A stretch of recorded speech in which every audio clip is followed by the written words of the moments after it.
How's it going, everybody? Brother Kimo here from Reload Hawaii. Thank you for watching another video.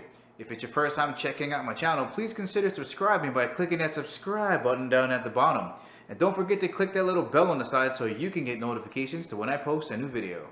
Today we're going Clash of the Titans with these two awesome snub-nosed revolvers. We got the Colt Cobra going up against the Kimber K6S. Let's check them out. And before I get into the review, I just want to say much mahalo goes out to Brother Curtis out there for lending me these firearms. Thank you so much. These were awesome. So once again, mahalo gozaimasu. Let's get into the review.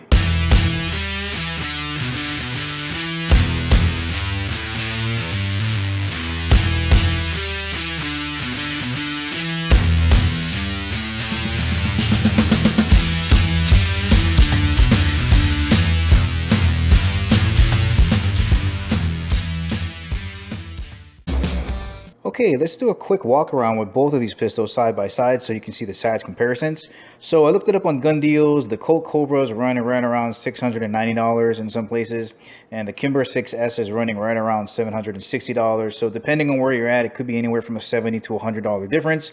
But both of these are awesome. Both of them have 6 rounds, which is very unique because most pistols this size in the snub-nosed category only have 5. Next, I want to point out the grips. So the Colt has the longer grip, so you're going to be able to get your pinky on that there. So if you have larger hands, this is going to feel awesome. I mean, these grips are so good. The Kimber, on the other hand, is a little bit shorter. You can only fit 2 on here. So this really makes for a really odd grip if you have super big hands. So the obvious thing to point out first is that the Colt has the external hammer. The Kimber has the internal hammer. So therefore, thus res ipsa loquitur and all that other crazy Latin stuff. This is double action only. This is double action and single action. And this single action is sweet. So this might be a little bit unfair to the Kimber because it doesn't have a hammer. But what I wanted to show you is the lockup on this Colt here, on the cylinder lockup. See how that looks. So I'm going to pull the hammer back, hold it down, hold down the trigger at the same time, and check that out.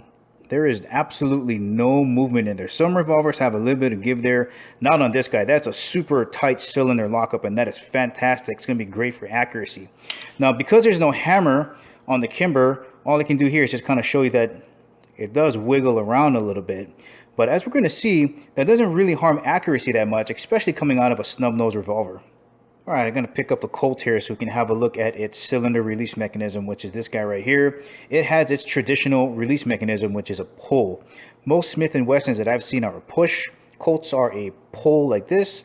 And the Kimber has decided to go the way of Ruger, which is a push button, and I love it. Look how chunky this cylinder looks, man. That's awesome. That's why this is rated at a 357 most likely, because it's got some heft in here. Not that the 38 Special running at a plus P is a slouch, but 357 coming out of this thing must be crazy. But there it is. There's the push button release. And what I wanted to show you is, yes, it has 6 rounds in there, but check out the cylinders in here. When you put your round in there, it sits flush. They're totally recessed in there. Nice job with the imaging. And we can see here that these arrows are pointing downwards. So the cylinder is supposed to rotate this way, which is the way I believe that most revolvers are supposed to go. Unlike the Colt, you can see that the arrows are pointing up this way, which is an opposite rotation. Here you pull, kick it out this way, and then we're going to see how the round sits into the cylinder. You can see that it doesn't sit flush there, but you know, pretty good. Awesome smooth trigger. We're going to check out both of these triggers soon. I can't wait to show you how smooth they both are and how well they both did. Overall weight on the Kimber, 1 pound 7 ounces.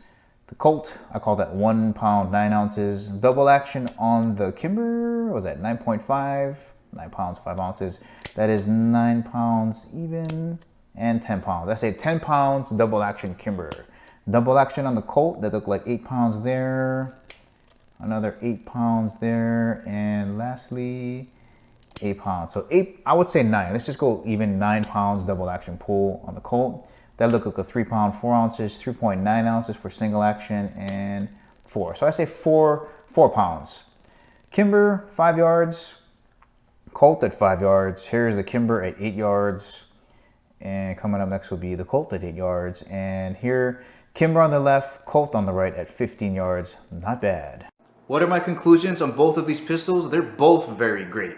And to be honest, when we're up around this price range, we're not really concerned about a $70 or $100 difference in price.